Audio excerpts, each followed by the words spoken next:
What if we could learn from outstanding leaders in business, sports, and education from some of the best voices in corporate America? Lighting the Path is a series of interviews with industry leaders whose stories highlight strategies that build purpose-driven cultures, engage and retain top talent, develop drivers that create high-performance teams, and connect people to the vision of your company. Join us to hear from game-changing, talented leaders whose paths make a difference at work and at home.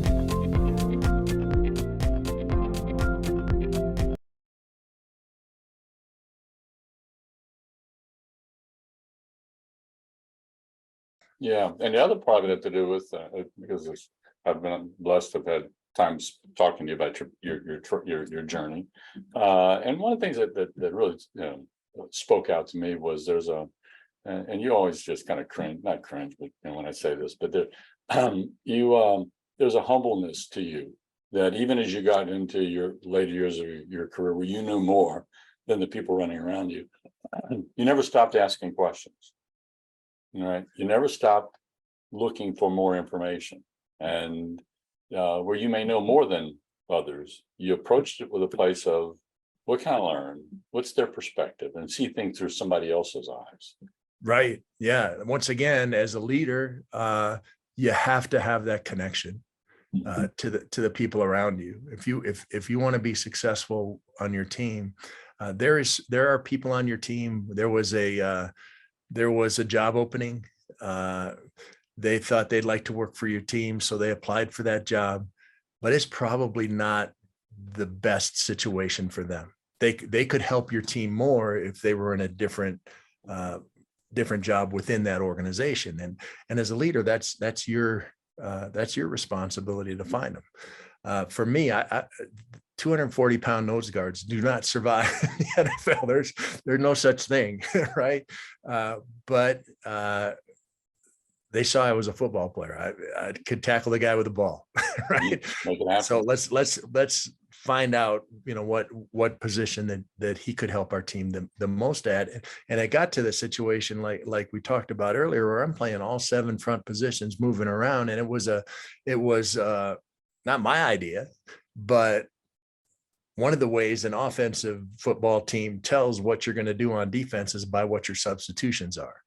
When somebody goes out, somebody else comes in, they're like, oh, okay, there's like 3 or 4 different things they could maybe be doing now instead of the hundreds of things.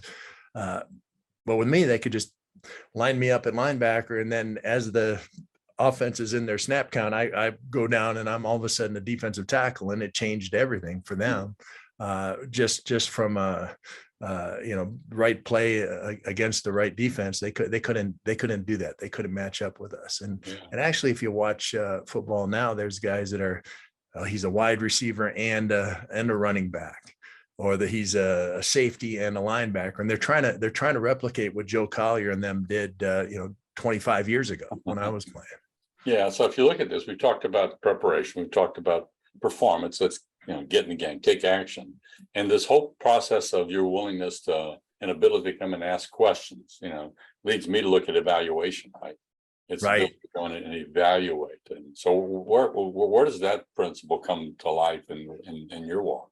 Right. Well, prepare thoroughly, perform decisively, evaluate honestly, and adjust accordingly are the 4 things that I hit on repeatedly. And evaluate honestly is hard. I mean, in the NFL, they film everything. They film every game from 2 different angles. They film every practice. Now they even film meetings. So you can sit in a meeting watching film of yourself practicing. Everything's filmed, everything's evaluated, and you sit in the meeting room with your peers, and it's no punches are pulled. Yeah, so this is right, this is wrong, right? Yeah. And everyone in the room has to know it, because if my backup is in next week, he has to know what the right thing to do is. So no punches are pulled, and it's hard, but you got to go into there with an attitude of honesty and say, you know what? Yeah, that's wrong. And then you got to figure out how to fix it. You spend the next week in practice working on those things. If you grade out 90% in the NFL, you're an all-pro. 10% of the time you're wrong. Now you don't want that in an airline pilot, but, I'm a neurosurgeon. but as a linebacker, that's really good. Yeah. That's why I love that. Because when you first talked about this, I heard evaluate, right? But I think that the other word that comes right behind it is even more important. That's honestly. It's one thing to evaluate, but it's to evaluate honestly. What did you experience? My guess is you probably played alongside. They weren't there long, but played alongside of other players, no names mentioned, but they didn't have that muscle. They didn't have the ability to evaluate honestly. Yeah. How do you improve? If you don't know there's something wrong, if you don't admit that there's something wrong, you can't set a goal and perform for me, my desire, my passion, my mission, where I was going, I'm gonna be the greatest football player that ever played the game. When I made decisions, that's how I made decisions. That was the target, rather than I want to make it through this week, right? I want to get home and have a beer or whatever. It was I want to be the greatest, and I believe if you're gonna pursue those kind of passions, those extravagant, long-term, somewhat general things, which I think everybody should, then you've got to be honest with yourself. Once you get to where you're good, the step to great is even harder than the step to good. And that's the little things, that's the fine points, that's the how do I find something that I can work on to get better? And that can only happen through strict honesty. Yeah. And any observations you had on what stopped players from evaluating themselves honestly? What got in their way? Oh, wow. It's just human nature to say, oh, it's his fault, or that was a bad call, or, the sun was in my eyes, whatever. I mean, that to me, that's it. It's you got to fight human nature over and over and over to be honest with yourself. Yeah. The 1950s is a term that, and I talk about this often. It's that the psychologist came out with. It's called the locus of control. Locus is not the bug. It's an old Greek term. Locus is the center of our being. And do we have an external locus or an internal locus? Internal locus is what you're describing, the ability to drive myself, take responsibility, what do I make happen?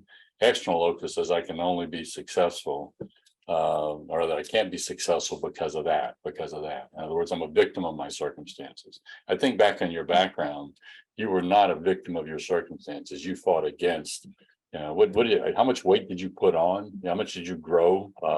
Yeah, I grew 3 inches and 40 pounds my first year of college. Yeah. I mean, so all your of a sudden, all of a sudden I was a player. Yeah, but before that, the only reason you got a chance to get there is because of the fact that even though you were 3 inches short of 40 pounds lighter, you didn't let your circumstances stop you from. You told me about running up hills and driving yourself to get stronger and sure push. Yeah. No, there was no question. I was if I was going to do something, I was going to do it to the best of my ability, and that's a personality thing, and I also think it was an example thing from my parents, from my grandparents, from my upbringing, and from coaches that I had the chance to work with when I was younger. Yeah, very much so. The high center of locus of control, internal drive. And what happens when that door kicks open, then the fourth platform, as you talked about, is adjust accordingly. Right. Right. And yeah, that doesn't happen unless you can be honest with yourself that you gave it everything you got, and there's still something wrong. And what am I going to adjust? How am I going to prepare next time? How am I going to approach a similar situation if it ever happens again? And again, it goes back to that, taking that first step. If you don't take a step, then you can't, then you're not going to be wrong. You're just not playing the game, basically. I coached at a private school here in Denver where the kids are brilliant, right? There had to be 10 of the kids that were national merit scholars that were on our football team, right? It was that group. And it was so frustrating to me with these kids, because they couldn't turn the switch. It was assuming that this and the no, go. You gotta go. don't, none of that assuming stuff. It's just go. And it's okay to be wrong. It's, if you get 99 out of 100, I'm going to be really happy for you instead of, oh God, I got one wrong. Go. So very much so. And that's why this conversation, Karl, fits so well with the book that I'm writing called Move the Ball, because I think that's the challenge that we have that stops a lot of people from being as successful as they want to be, is the inability to move the ball, because what they're trying to do is they're trying to get in the end zone without moving the ball. Ah, there you go. Yeah, there's steps along the way for sure. That and this 4-step process with preparing thoroughly, performing decisively, evaluating honestly, and adjusting accordingly is not a one-time thing. That's a day-to-day. That's a moment-to-moment thing. And it's a pattern you can follow to move to where you want to go. And I think it applies directly to what goes on in business, to what goes on in relationships, and certainly to what went on in football. You betcha. Yeah. So what I'm thinking about right now is my shampoo bottle, rinse and repeat. There you go. But it says on the side of the shampoo bottle, how many times we did that. But this is, I love the formula that you have here, that you're right. It cascades across all industries, all roles, because it has to do with, it's pursuing what you want to achieve in life, whatever that is. Yeah. And realizing there's steps that you can do and adjustments that you can make to continue to move in that direction, and not let the circumstances you're in dictate the limitations that might be in front of you. Right. My 4940 and I have dyslexia. I've written 2 books now. I had a speech impediment as a kid. I had a lisp. They had me in speech therapy. I'm a professional speaker. I'm a slow white guy from the suburbs. I was an all-pro in the NFL.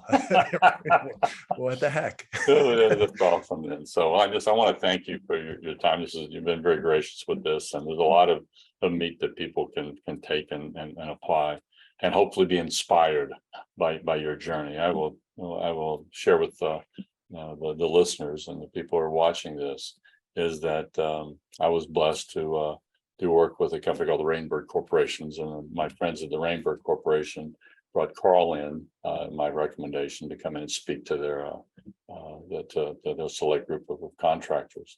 And the feedback I got afterwards was not about his talent, which was apparent, but it's the heart that he brought in, how much he gave to all the people he interacted with humility and sincerity, and with inspiration.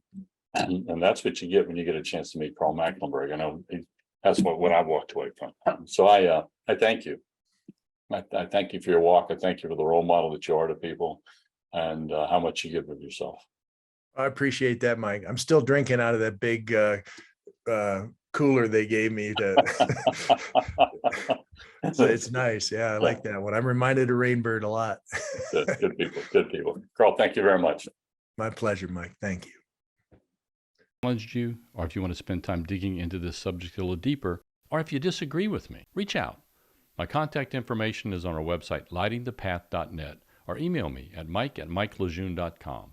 Also, look for me on LinkedIn. I'd love to connect our networks. Keep lighting the path for those who choose to follow you. It's more than a responsibility, it's an honor.